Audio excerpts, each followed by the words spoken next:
Dos, en la Asamblea en Francia, en donde un diputado también habla de la ayuda que había que ofrecerle a España y le contesta el primer ministro, y tampoco quiso España que le ayudara.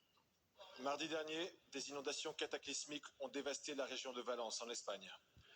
Une vague de boue, provoquée par des pluies diluviennes, a semé le chaos et la mort, particulièrement dans les banlieues sud de Valence, une ville de la taille de Marseille.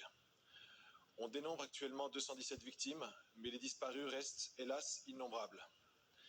Et si aucune victime française n'est pour l'instant à déplorer, nombre de nos compatriotes qui résident dans les zones affectées font partie des sinistrés. En tant que député des Français de la péninsule ibérique, mais avant tout en tant que Français qui vit en Espagne depuis 20 ans, je vous propose, chers collègues, d'exprimer le soutien et l'affection de la représentation nationale et à travers elle de la France tout entière pour toutes les victimes et sinistrés, pour l'Espagne et pour son peuple meurtri mais admirable dans sa solidarité.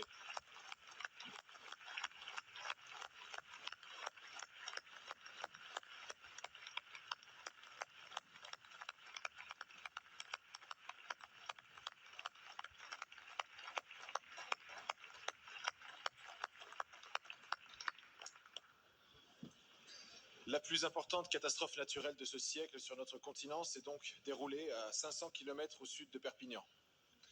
Monsieur le ministre, alors que nombre d'Espagnols s'insurgent aujourd'hui face aux défaillances de leur pouvoir public et d'une décentralisation mal maîtrisée, dans l'anticipation du désastre et dans la réponse qui lui est apportée, quel est le degré de préparation de la France face à de tels phénomènes? Et par ailleurs, votre gouvernement a offert, je le sais, le renfort de nos forces de sécurité civile.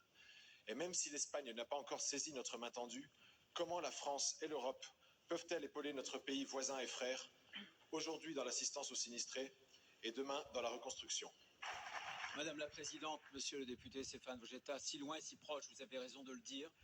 Et je sais que ce drame vous a particulièrement touché. Il a bien entendu, nous avons échangé ensemble dès mardi, j'étais au Maroc. J'ai eu mon collègue, le ministre de l'Intérieur, pour proposer le soutien de nos sapeurs-pompiers. Pour l'instant, aucune aide européenne, aucune aide internationale n'a été demandée par l'Espagne, mais j'ai assuré l'Espagne que du jour au lendemain, nous pouvions mobiliser 250 sapeurs-pompiers et sauveteurs avec l'ensemble des moyens et des véhicules qui pourraient justement être utiles. Y claro, cuando eso ocurre, ¿por qué no hay que decir que la actuación del gobierno es criminal? Pues evidentemente es criminal, por muchas razones.